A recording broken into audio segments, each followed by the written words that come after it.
Jésus vint en Galilée dans la puissance de l'Esprit. Luc 4, 14. Il se mit à prêcher, d'abord dans les synagogues. L'attente générale de la venue du Messie fournissait un point de départ à son enseignement. Il prêchait le message de salut de Dieu. Les temps sont accomplis, le royaume de Dieu est tout proche. Répentez-vous et croyez à l'évangile. Marc 1, 14. C'est maintenant le moment de la décision, le temps choisi et fixé par Dieu. C'est l'heure de Dieu.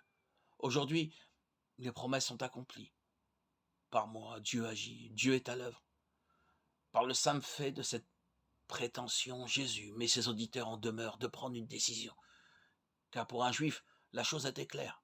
Ou bien celui qui s'exprimait ainsi était un extravagant, ou bien il était vraiment investi d'une mission divine.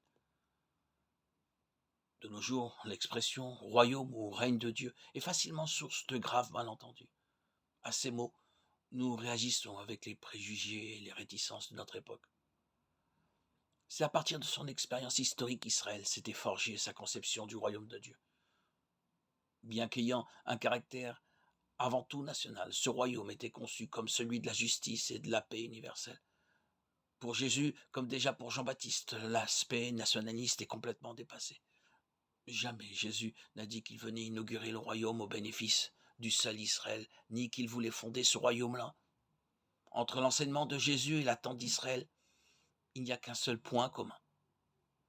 Le royaume de Dieu ne peut venir que de Dieu seul.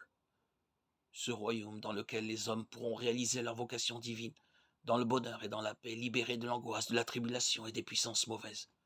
Car Dieu seul est le Seigneur.